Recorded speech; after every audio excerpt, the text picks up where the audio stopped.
जय श्री कृष्ण भक्तों। निधिवन वृंदावन की बहुत ही सुंदर कथा। कलकत्ता का एक कृष्ण भक्त जिसकी अद्भुत कथा।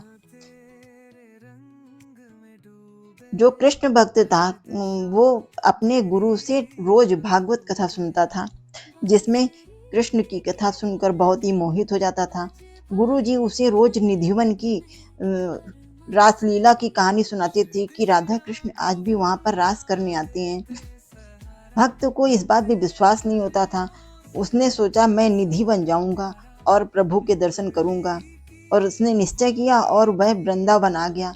वृंदावन में उसने बिहारी जी और राधा रानी के बहुत ही सुंदर दर्शन किए, लेकिन निधिवन के रास रचाने की बात पर उसे अभी भी विश्वास नहीं हो रहा था। इसलिए वो निधिवन जा पहुंचा और पेड़ों के नीचे छुप कर बैठ गया कि मैं रात में राधा रानी और कृष्ण जी के दर्शन करूंगा। पुजारी जी जब मंदिर खाली कराने आए तो उन्होंने देखा कि निधिवन में भक्त छुपा बैठा है। उन्होंने उसे जाने को कहा। वो वहां से चला गया। दूसरे दिन फिर चुपचाप घुस आया और एक कोना ढूंढ लिया, चुपचाप वहां छुप कर बैठ गया। जब दूसरे दिन सुबह मंदिर के पट खोले गए तो देखा एक भक्त वहां पड़ा हुआ है, जिसके मुंह से झाग निकल रहा है और बेहोश है, कुछ बोल नहीं पा रहा है। तो उसके गुरु जो गोवर्धन में रहते थे उन्हें बुलाया गया। वो अपने भक्त को अपने आश्रम ले गए।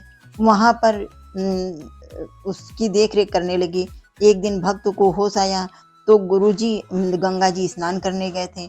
भक्त ने एक कागज में लिख दिया कि मैंने राधा कृष्ण के बाके बिहारी और राधा जी के सुंदर दर्शन किए हैं। भला श्याम सुंदर के दर्शन के आगे और किसी की क्या दुनिया का क्या महत्व। मैं अब जीना नहीं चाहता। मैं आपको आखिरी प्रणाम कर रहा हूँ। और उसने अपने प्राण त्याग दिए। कहने का तात्पर्य ये है कि निधिवन रास लीला का स्थान है। प्रभु जहाँ लीला करते हैं, राधा रानी जहाँ श्याम सुंदर और राधा रानी लीला करते हैं, वो तपोभूमि है। निधिवन, वृंदावन या मथुरा, गोकुल, ये सब तपोभूमि है। वृंदावन की पग पग भूमि तपोभूमि है। यहाँ पर केवल घूमने के उद्देश्य से नहीं बल्कि प्रभु की लीला के दर्शन करने के लिए आए। प्रेम से बोलें राधे राधे।